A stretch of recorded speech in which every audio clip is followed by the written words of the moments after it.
there was a big pushback against Paul here in his group, so they had to sneak out at night. Later on, he writes back a couple of letters back to the Thessalonians. He writes them on this journey. So Paul continues on. When he gets to Corinth, he thinks back to the people that he met at Thessalonica and the work that's going there. He writes to find out how they're doing. They write back to him, and then he writes back to them. And so those letters exist in our Bible, the themes of being strong in persecution, because there was a lot of pushback in Thessalonica, being willing to sacrifice for the cause of Christ, and Christ's return. In the letters to the Thessalonians, we see a lot of issues. There are questions about when is Christ coming back, and that kind of thing. And so be faithful, he says. Thessalonica also has something, an artifact called the Arch of Galerius. Yeah, Galerius was an emperor in the Roman Empire way down in the 300s, early 300s. But this was a period of time when by then the empire was divided. And so Galerius was the Eastern emperor. And I mentioned him only because he was a violent persecutor of Christians in his day. And so, but Arch in his name is still found here.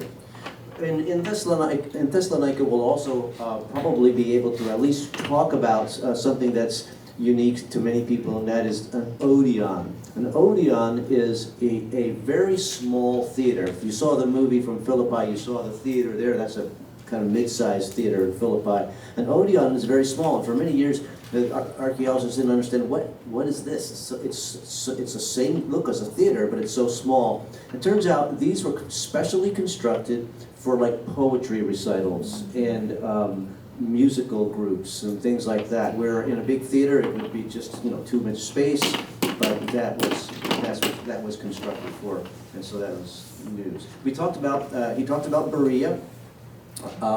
Berea comes from Thessalonica down to Berea, and from Berea he'll travel to Athens. And the good reception in Berea, here in Berea, Paul and the group kind of found refuge after the way they had to escape in Thessalonica. They left that city at night, kind of sneaking out, and they found the Jewish community in Berea, open-minded. Berea, again, today is one of those cities where we don't have a lot of ancient artifacts to look at. There's small digs. Again, it's the same kind of situation. The city is doing something. Oops, we found some ruins. We better investigate. And so here you see that's what's happening here. Of course, these pictures are kind of old, so maybe we'll see some more when we get there. But Berea, of course, you heard him say what happened here is troublemakers from Thessalonica come down to Berea and say you ought not to have this guy here. So once again, they had to flee. And here, however, the group separates.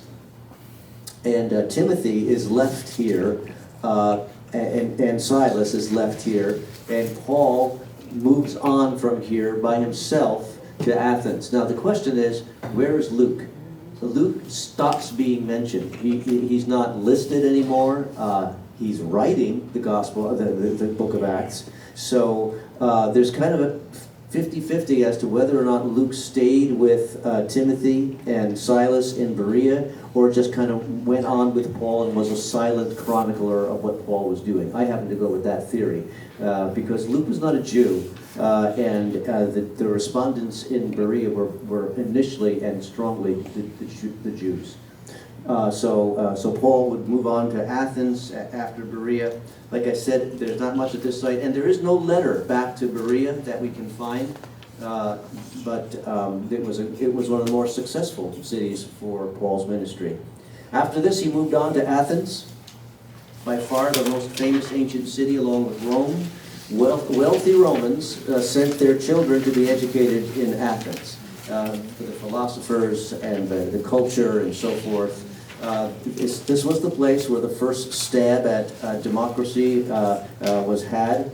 But we wouldn't recognize the kind of democracy that they called democracy. Less than 20% of the population were allowed to vote. In order to participate in the Athenian democracy, you had to be a man. You had to have served or trained for the army, and you had to be an official citizen, of course. And so that cut the group way down to just about 20%. Athens was one of the oldest cities that we'll visit as well. It was from 1600 BC. It was populated. And again, it was dedicated to the goddess Athena, just like Neapolis was. The Greek legend is that Poseidon and Athena kind of both wanted Athens as them to be patron of Athens, and so there was a contest, and the contest was which of the two gods will give the Athenian king the better present. And in the legend, Athena gave an olive tree, whereas Poseidon gave a well of water. But since he's the god of the sea, the well was salt water, so nobody could drink it, and so you're out. And so Athena was the patron. This city was governed early on by a group of aristocrats called the Areopagus.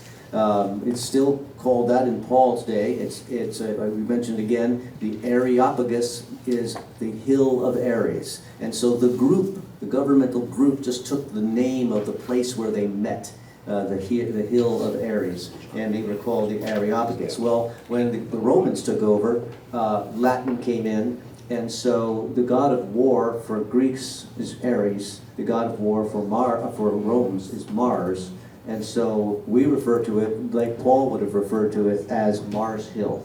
And so, but the Areopagus continued as a ruling group. They called themselves the Areopagus and met on Mars Hill.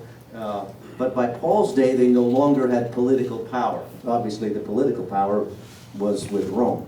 So they met and they functioned ruling on social and religious issues. And so that's the reason why the Areopagus gets involved with Paul, as they hear him preaching down in the agora, like a street preacher, and communicating and arguing with other kind of philosophers and so forth. Some of the members of that group said, we should be checking this guy out, and so that's where it comes in.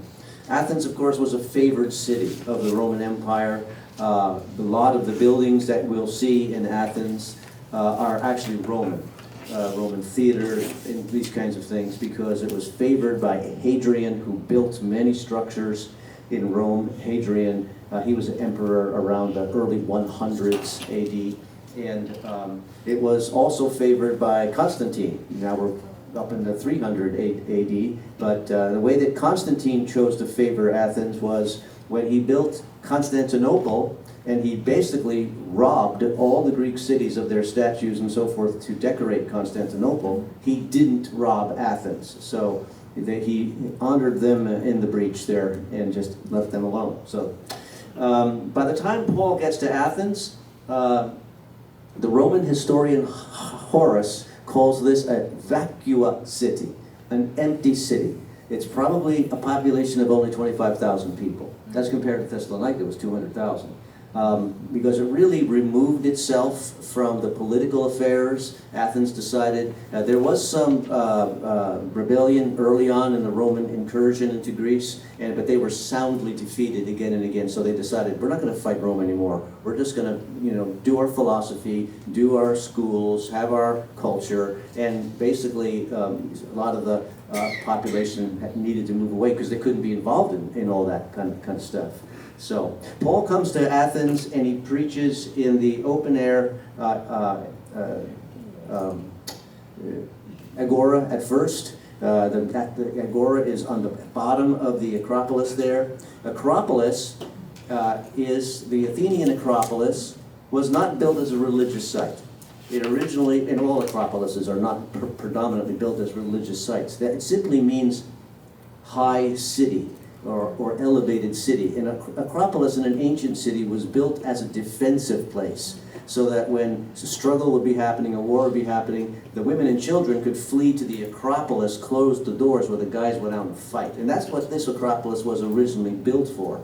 But over time, it also started to serve as a site for religious temples. And there were many religious temples to all the various gods that they worshipped. But of course the most famous is the Parthenon that you're looking at there.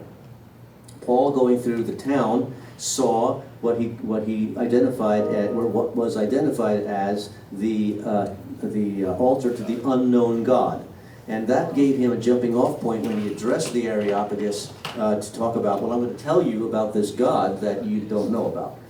The reason that they had an altar to the unknown God was because in the 6th century, plague broke out in Athens. And there was a philosopher named Epimenides. And Epimenides said to the Athenians, you know, there's a God, there are a God or gods out there that you're not worshiping. And they're the ones that are causing this plague. So you need to start to honor the gods that you can't name. And his strategy was this: release the sheep into the town, and wherever the sheep lay down, build a temple to an unknown god. And so that's in the 6th century BC that they did just that. Of course, eventually the plague went away. Nothing to do with these altars. But as Paul goes through the city, some of those altars are still around. At least one, but probably more than that. And Paul uses that as the preaching point for the Areopagus.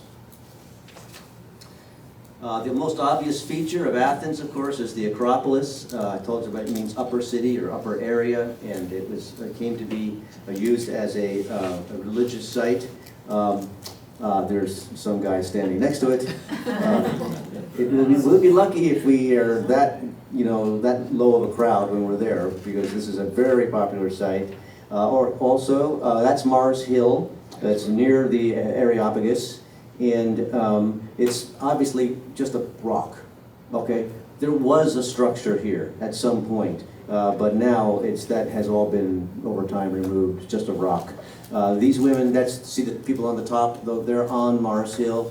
These women are going up the staircase to go up to Mars Hill. This is same guy on top of Mars Hill. But this is the location that Paul eventually addressed the crowd, or at least it's the location that we think he did. So let's look at Athens video.